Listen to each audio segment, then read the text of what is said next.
Hello everyone, and welcome back to part 2 of this amazing comparison journey that I've been on for about a week so now. It's been very fun making this video. I thank you for following me. If you hadn't already, if you want to see more, please like the video, subscribe to the channel. And we're back with this SimDream Developments LM Hypercar A480 up against this VRC's Revinga R13. 5 lap battles each. Both will be facing the likes of Toyota,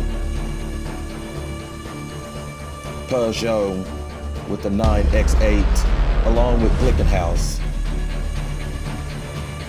Also, a field of LMP2 cars, and GTE will be in the mix as well. A full field 2022 WEC hopefuls. Now let's go for a track lap around the wonderful Anadara Circuit on board the GTE Aston Martin. Here it is, rounding out of the final corner, coming up to the start-finish straight, and brake hard going down into turns 1 and 2. Over the curb right there before braking a little bit more, one downshift going around turn 3 as we lead onto this straightaway. Up through the gears, heading down the hill before getting ready to swoop around turn 4 before hard braking down into turn 5, all the way down in the second gear.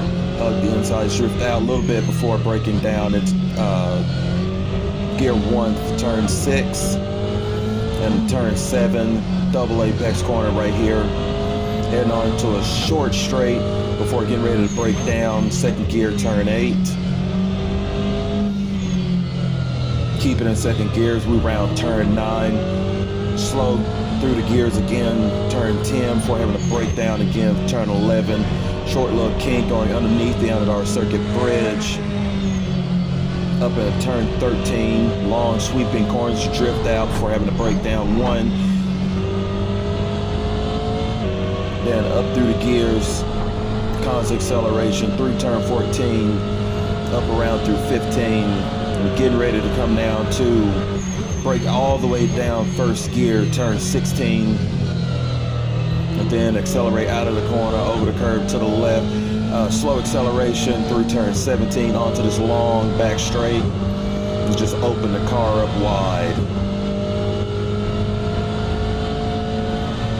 On to final 2 turns, long sweep to the right-hander. Have to lift off a little bit in the GTE car and downshift 1, but get back on the power through final turn, turn 19, as we come back onto the start-finish straight. That's 1 lap of the Anadara Circuit.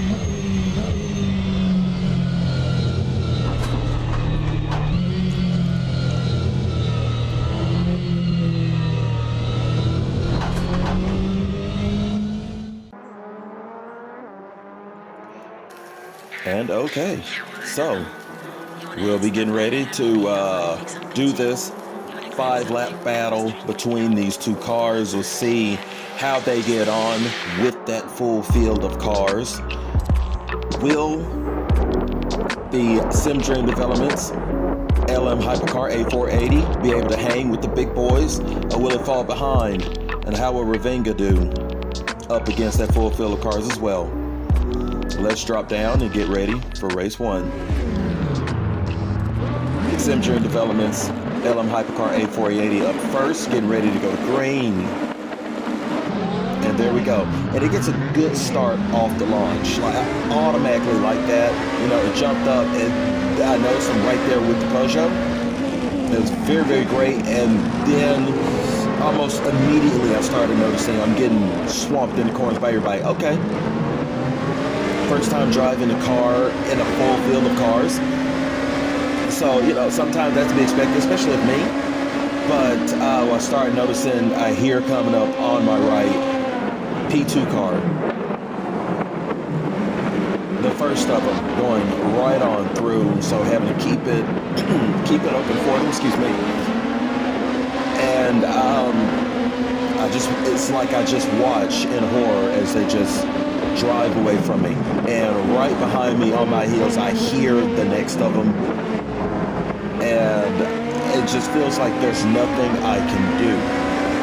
The car felt great to drive on its own on the track. See, I'm having to keep to the left a little bit just to make sure that I don't drift over there because I know I hear another one coming.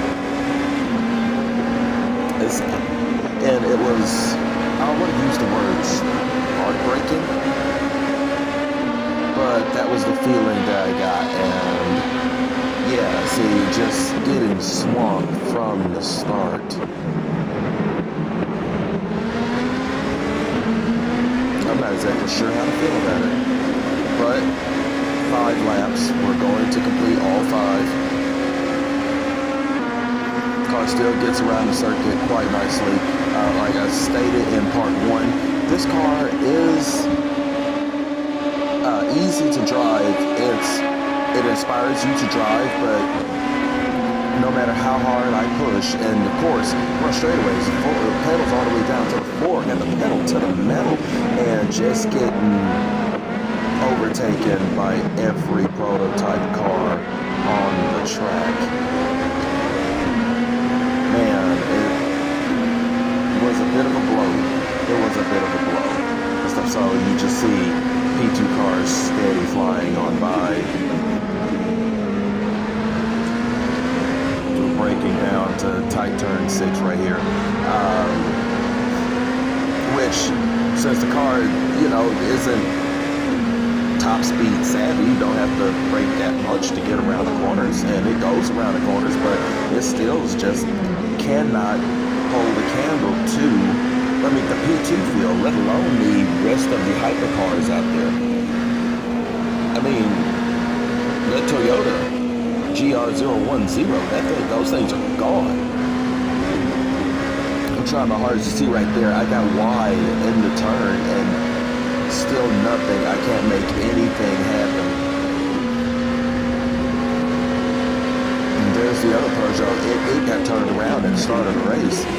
It is already caught back up. It's making its way through the field as it catches back up to the other LM hypercars. And that's what's also amazing about it, is the fact that the Glickenhaus SCG007 and the Peugeot 9X8 are both Sim-Dream Development LM hypercar mods. They come from the same house. They are comparable in speed. The Peugeot can get up a bit more than the Glickenhaus. Of course, none of them are holding the candle to the Toyotas, which actually is another mod. The URD, United Racing Designs Moyota.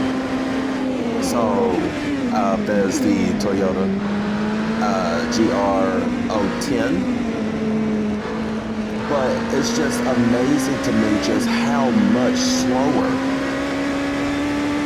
this car is, the Alpine is, than the rest of Sim-Dream's own mods for Assetto Corsa for LM Hypercar grid, and it's interesting.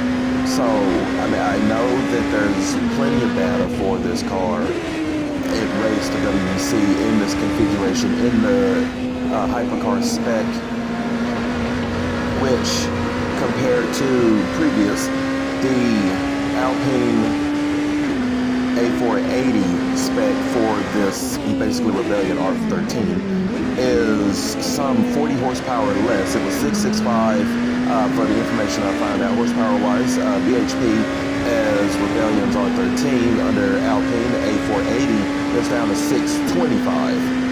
So, and it has a bit more weight. I read full 900 kilogram weight, and the Rebellion was less than that. It was about 865, I think. So, or 885 kilograms. But even still, in actuality, Alpine kept up and could even pass Toyota sometimes on the track. Just certain things kind of felt like kept from win eventually. In the end, that mighty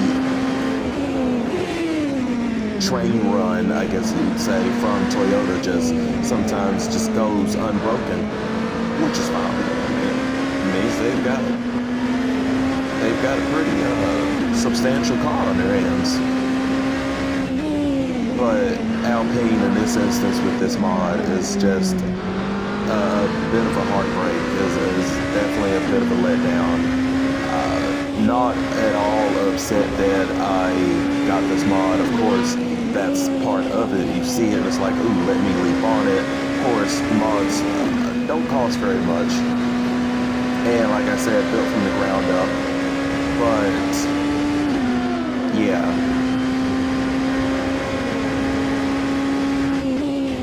Am I knocking it, not wanting you to pick it up? No, I'm not going to say that at all. Is it okay to go ahead and pick it up right now? You may want to wait. You might want to wait, and I only say that because maybe, hopefully, in the very near future, this car can get modified over time, get the speed picked up, maybe a couple of rough edges ironed out, like I said, and I'm not talking like drivability or something like that. Actually talking about, well, not rough edges, but straight line edges. I mean, the physical appearance of the car itself. It's just missing a little bit. Like, it was hurried along to get out there on the showroom so that it can be added to your Hypercar collection. I would have gladly waited a little bit more to have had a more, how should we say, to have a better representation of the Alpine A480 Hypercar with all of its nice curvy lines. I mean, we've been looking at the car now for a couple of years in the hands of Rebellion. And so, we're used to the curves, especially around the rear wheel arches. Right in front, you have those pods. Those are almost jelly bean shaped as they lay on top of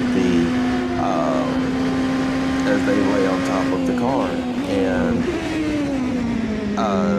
it just seemed like it doesn't have that. As I stated in part one, the car feels a bit smaller than the VRC Revinga, which two different mod houses. I can understand that completely, but at the same time, it feels like the kid that needs to grow up a little bit. I mean, here we are we were by ourselves for the ending of this race.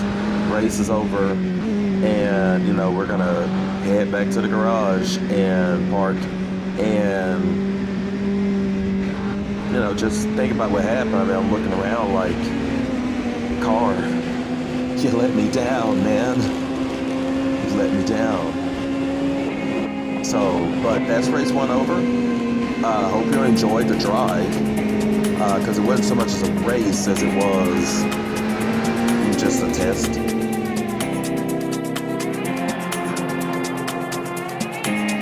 So, what do y'all think? Leave your comments down below. Let's talk about this.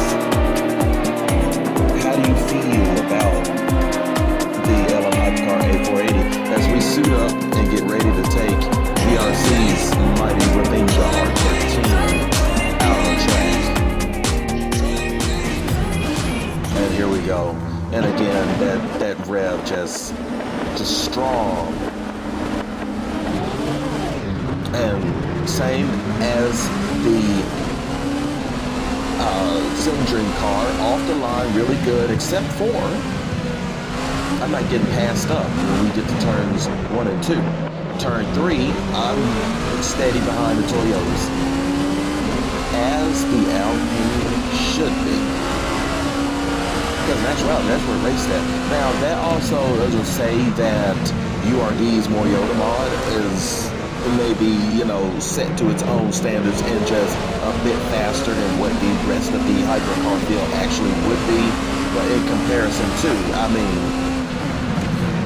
LMP2 cars, yeah, they were skipping away after a while, but not so much. And to date, of course, we don't have any data with Peugeot's 9X8, and don't have so much in the way of Glickenhaus. Although Glickenhaus did not do too bad itself, and actually in this race, Glickenhaus right there, but we've got the way that you're able to battle with the VRC Revenga up against those Toyotas up in the front. This is what I was looking for. I mean, I was expecting the Simdream LM Hypercar to at least be in the field with its own brothers, with the 9X8 and with the SCG 007 from Glickenhaus, but it just wasn't. It was in a league of its own, but that league was, you know, way back. Wasn't even, you know, it was junior league. It was junior league. So, but right now we're in the NFL. We're at the top, and we are pushing hard. WEC, big boys. And this car is actually the same as the Simdream A480. It has some slide. You will, you know, brake traction will get broken on some corners. You start accelerating out and the back end will want to take off. With this car, there's a reason for that. It's got the power. But it's not scary. You still feel confident that you can drive this car and you can race it, and you can race it hard against the top competition. I mean, here we are, number 8, Toyota. We are working to go down the inside. 7's up there, locking up underneath there. Ooh, almost lost it, getting around the corner right there. But we don't. 7 out of 17 onto this long back straight, and we're just hawking them. We're like I said in part 1, the car feels like you're on a foot race next to your competition, and you're just looking over and you're growling at them, telling them you will beat them. You can feel it in your bones. You can feel it in your nuts and bolts. Yeah, I thought I was gonna say something else there for a moment. Yeah, I would. Not that dark. I am, but we're gonna talk about that right about now. Anyway, back to the race. I'm getting sidetracked here. We're still right there. We're chomping at the heels. Car number 8, eventually you will be mine. But the sheer joy of the way that you feel driving this car, and that's why I do these videos. It's not just because I enjoy driving. I love this stuff. Like, I can do this if I didn't have kids, if I didn't have family to, you know, have to take care of, and this being a hobby of mine, I'd be doing this all the time. All the time. You know, a break here and there, because I gotta eat. Excuse me, I guess I have to sleep some. But I definitely have to eat. I like to eat. But this is so fun. Look at that. We're trying our best. We're going off the track here, trying to suck down that Toyota car number 8. But just go ahead, let them have the turn. Let them have number 16 coming out 17 again. All up on the curves, making sure we keep, and we are able to keep right there. Coming around the final turn, you, in these prototype cars, even though it sounds like you lift, you actually stay flat out around those final 2 turns. Down the front straight, one more time. In the turns 1 and 2, up over the curb, then 1, up over the curb, then 2. Rounding out, you got to get down a little bit low in turn number 3 right there. But once you get your acceleration out of that corner, you just hold it flat coming down. Hard braking right here. Get it right. You have to keep your speed, or you want to accelerate out of that corner so hard, but you can't because you got to brake down to get ready to go around that small area. still, amazing car. It's amazing just how long I've had this car and I haven't driven it yet. But hey, we're driving it now. We're racing it now. We're racing, staying tight. Of course, podium finish. We're in P3 right now, underneath the bridge, and this is where Toyota slows up for me a little bit. Hit this kink right here to the left and just ride out onto the gas and just stay on it.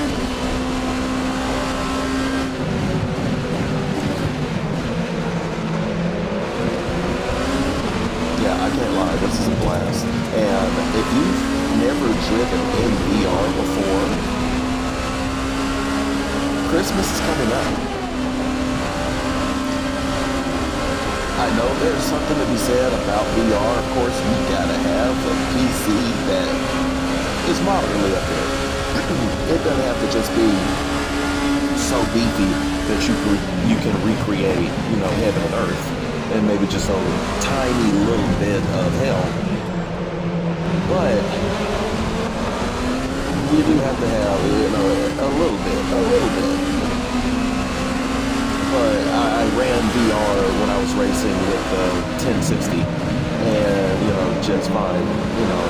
3060 is right on the same level. I just got RTX now, but that doesn't take away from the effect. I'm doing this with 3060, and it's just nice, fluid, and as I state, you feel like you're there, and that to me is the involvement that I enjoy in road racing, in driving, in these tests, in bringing these views for you. And I really hope that you are enjoying them, because I know I am. So, here we are again. We're coming up close on the back of car number 8. One more time here. But right there, and look at that. After 5 laps, we are on the back of the GTE field. And what does that GTE field do for me? It slows down the Toyotas. Boom, right there. 1 and 2 done. One move up in the first as we round turn 18, and now coming into turn 19, end of the race. First place, VRC Revinga. Check in the mirror. No, Toyota, you will not pass me across the line. Done. I'll let you have it now. I'll let you have it. Race is over. Okay? You lost.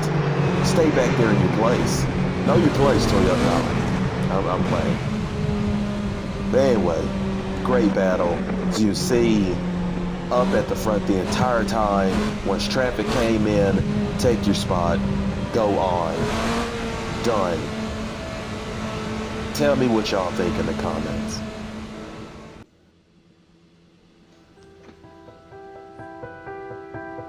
Okay, and there you have it. Clear winner here, the VRC Revinga.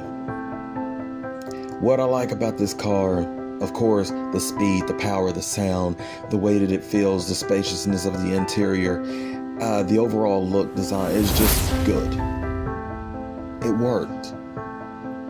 And here's clearly on top. Definitely something you should look into. And here, SimDream Developments A480 LM Hypercar. What I do like about the car actually is the fact that it's one more car is added. I love that light strip on the side of the headlights. But after that, it just feels like it's lacking for all the reasons discussed in both of these videos. But still one that you should consider picking up.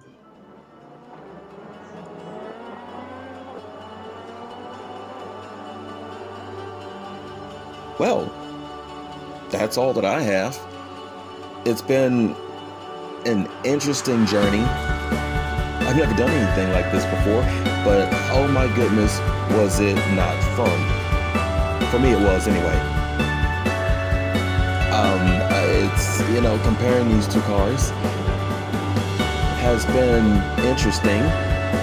And definitely one of the things that was the most interesting was the fact of finding just how much slower the LM Hypercar A480 is than the entire prototype field in that race. That was, you're sitting there, you're just watching car after car come by. But, you know, hopefully, I said sometime in the future, improve upon the car, add to it. Hopefully checks this out and just, you know, pays attention to it and gets it up to the level that we know that it can be.